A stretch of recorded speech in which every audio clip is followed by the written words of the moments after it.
Hey, good morning, you guys. Welcome to Larry the Garden Fairy from Duluth, Minnesota, Zone 4B. We're going to be putting together a bulb planting today. We had our first killing frost last night. Yesterday, things were starting to look a little grim, and last night just kind of sealed the deal for it. So the next 5 days, we're going to be in the 50s. So that's going to be when I start tearing everything out of the ground and prepping the ground for next year, which if you want to have success with plants, you guys, feed them. You have to feed them and you have to water them. So what we're going to do, like I said, is just a tulip bed here. So this is what I've got going on. All right, you guys, I've got the bulbs laid out.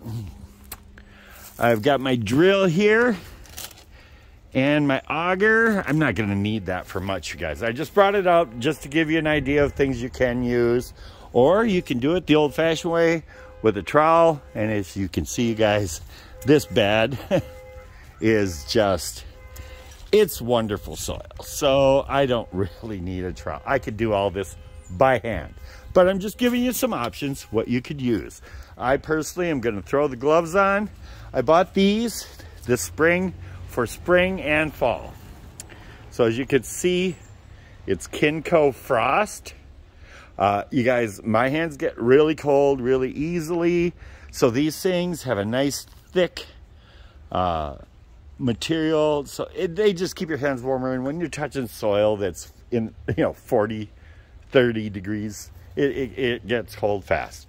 So laying out, we've got tulips and daffodils. And I've laid them out in a pattern on this half of the bed here. This half is going to mirror. So everything, this corner here is going to fill that corner there. So it's just going to mirror it. You're probably wondering why I have these stepping stones in here. I've got 3 of them in there. And what they are is when you're doing a bed like this, you have to realize that your tulips and your daffodils are going to look great for a month, maybe 2, but then after that, they're the kind of plant that you really need to let their greens go through their season and die naturally. If you don't, you're robbing that bulb of food. And so my way to fix that is to leave some spots in here where I can put in some perennials that will bulk up and cover that. And then who cares, who cares if they're there? So back to you've got the 3 spots here. I haven't decided yet what annuals are gonna go in there, but that's about as much space in this bin that I want to plant annually. And this part here I left just so you can see, this has bit the dust. This was an impatient, but I left it in there. I kind of started pulling stuff out and I thought, I'll give you an idea of, I always give it a good tap, but you see the root system here, you guys? That is food for your garden. And this is too. And when I say chop and drop, basically what I'm gonna do is take my cutters and just chop it up. You guys, see where the stems are here and everything? Just start chopping it. A few chops. I always get the big stuff. The roots, give them a few chops. And you guys, I don't throw this away.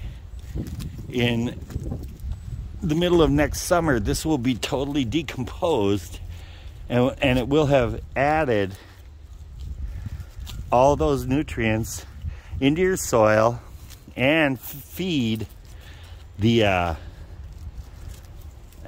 All right, it's hard to do one-handed, guys, but you get the picture. All right, so chop it up, get it nice and broken up.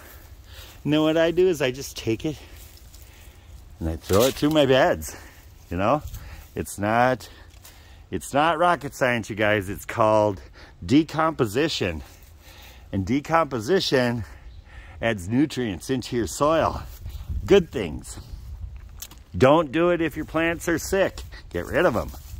But you guys, so this is, the wire vine did really well, but time to go. I'm just going to finish pulling everything out, you guys, here. I'm gonna take a light trowel over everything just to break up the soil.